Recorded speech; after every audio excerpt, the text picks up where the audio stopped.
மஞ்சள் காமாலை வந்து இளம் வயதினரை குறி வச்சு தாக்குதுன்னு சொல்கிறீங்க.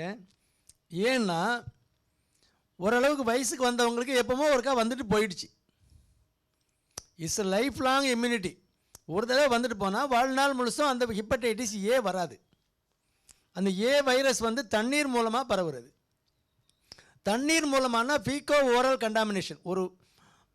ஒரு மஞ்சள் காமாலை வந்த நோயாளியினுடைய மோஷன், அவருடைய மலத்தில் வந்து அந்த கிருமி வெளியேறுது.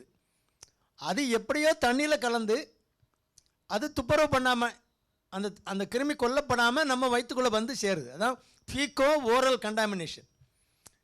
நம்ம ஆட்கள் எல்லாம் சாக்கடையில் உள்ள வர்றது எல்லாம் எங்கே கொண்டு போடுறாங்க? நேராக கொண்டு ஆற்றுல விட்டுறாங்க. ஆற்றுல உள்ள தண்ணி என்ன தான் ஃபில்டர் பண்ணாலும் வைரஸ் ஃபில்டர் ஆகி வராது, எல்லார் வீட்டுக்கும் வந்துடுது. தண்ணியில் சாதாரண தண்ணியில் வரக்கூட சில எங்கேயாவது ஒரு இடத்துல பைப்பில் ஒரு சாக்கடைக்கு ஊடால போகிற ஒரு பைப்பில் சின்ன வெடிப்பு இருந்து அதில் கசிஞ்சிக்கிட்டே இருக்குது, தண்ணி கசிஞ்சிக்கிட்டே இருக்குது. தண்ணி வரும்போது தண்ணி நிற்கும்போது என்னாகும்? அது அப்படியே திரும்ப ரிட்டர்ன் ஆகி உள்ளே போயிடும். அப்போ சாக்கடை வந்து குடி தண்ணியில் மிக்ஸ் ஆகிடுது. எங்கேயோ மிக்ஸ் ஆகுது, ஒன்று ரெண்டு மிக்ஸ் ஆகி தான் தெருக்கெல்லாம் தண்ணி கண்டாமினேட்டடாக வருது, ஒரு அசுத்தப்படுத்தப்பட்ட தண்ணியாக வருது. ஒன்று இந்த தண்ணி மூலமாக நமக்கு டைரெக்டாக வரலாம். இப்போ ஹெப்படைட்டிஸ் ஏக்கு வந்து தடுப்பூசி இருக்குது, அதை வந்து குழந்தைகளுக்கே போட்டுடலாம். 1000 சில்லரை வரும். ஒரு டோஸோ 2 டோஸோ போட்டிங்கன்னா லைஃப் லாங்காக வராது, அந்த வியாதி வராமலே பாதுகாக்க முடியும். இப்போ உள்ள குழந்தைகள் நிறையா குழந்தைகளுக்கு போட்டிருப்பாங்க. மாட்டிக்கு பீடியாட்ரிஷியன் குழந்தைகள் டாக்டர் சொல்லி அதை போட்டிருப்பாங்க. ஆனால் ஓரளவுக்கு ஒரு வளர்ந்த பிள்ளைகளோ 20, 15 வயசு 20 வயசு அந்த மாதிரி குழந்தைகளுக்கு போட்டிருக்காது. அப்போ ஒரு தடவை வந்து தான் போகும். அது வந்துட்டுன்னா லைஃப் லாங்காக இம்யூனிட்டி கிடைக்கும். ஒன்று வாட்டர் மூலமாக வந்து பரவலாம், வீட்டில் எல்லாருக்கும் ஒரே நேரமாக சப்ளை ஆகலாம் அந்த கிருமி. அல்லது ஒருத்தருக்கு வந்திருக்கு, அடுத்த ஆளுக்கு எப்படி வரலாம்? மோஷன் போயிட்டு கையை கழுவுறாங்கல்ல, இந்த கையில் நிறைய கண்டாமினேட் ஆகி வைரஸ் நிறைய இருக்கும். அப்படியே ஈர கையோடு வந்து அடுத்த பாத்திரத்தை தொடும்போது அதில் வந்து இங்கேருந்து அங்கே ட்ரான்ஸ்ஃபர் ஆகிரும். ஒரு பாத்திரங்கள் புழங்கும்போது இடது கையை வச்சு புழங்குனா கையை வந்து நல்லா தரவாக மோஷன் போன பிறகு சோப் போட்டு வாஷ் பண்ணிவிட்டு வராமல் பாத்திரங்களை தொட்டாங்கன்னா இவங்க மூலமாகவே அடுத்தடுத்த ஆட்களுக்கு பரவிடுவாங்க.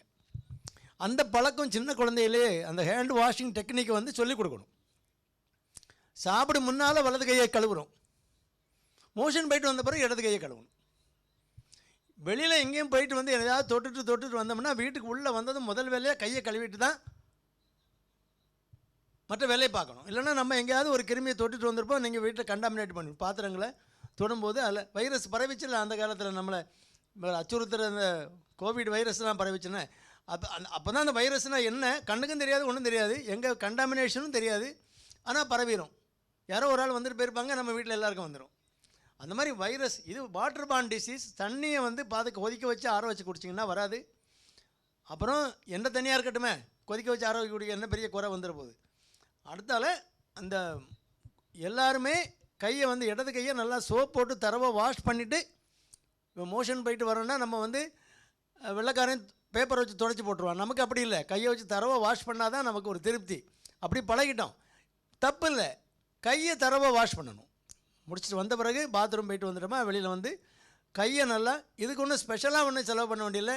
உங்கள் வீட்டில் தூர போடக்கூடிய துண்டு சோப்பை எடுத்து அங்கே வச்சுக்கிட்டிங்கன்னா போதும், அதை யூஸ் பண்ணிங்கன்னா போதும். அடுத்தால இன்னொரு சோப்பு அது 2ஆக ஒடியும்ல, அப்போதைக்கு வச்சுருங்க, அவ்வளோதான். அந்த சோப்பை வச்சு வாஷ் பண்ணாலே போதும். குழந்தைகளுக்கு அதை பழக்கப்படுத்தணும். எங்கே வேணாலும் வெளியில் போயிட்டு வந்தவர் பழக்கப்படுத்தணும். ஒன்று வாட்டர் பொல்யூஷன் அப்படி வருது, அல்லது இண்டிவிஜுவல் டு இண்டிவிஜுவல் பரவுற முறை வந்து இதான் கல்பிரிட் இடது கை தான். அதை நீங்கள் பார்த்துக்கணும். தடுப்பூசி இருக்குது, போட்டுக்கலாம். அதனால் இந்த ரெண்டும் பக்குவமாக இருந்தால் வெளி உணவுகள் எங்கேயும் சாப்பிடாமல் கொள்ளாமல் இருக்கணும். ஹோட்டல்களில் போய் உட்காந்து நல்லா சாப்பிடும்போது அவன் தண்ணி வந்து பாதுகாக்கப்பட்ட குடிநீராக இருக்குன்னு சொல்ல முடியாது, கேரண்டி கொடுக்க முடியாது. அதனால் தண்ணியில் ரொம்ப கொஞ்சம் பக்குவமாக இருந்து கவனமாக இருந்துக்கிட்டோன்னா இந்த தண்ணி மூலமாக பரவக்கூடிய மஞ்சள் காமாலையை நம்ம தடுக்க முடியும்.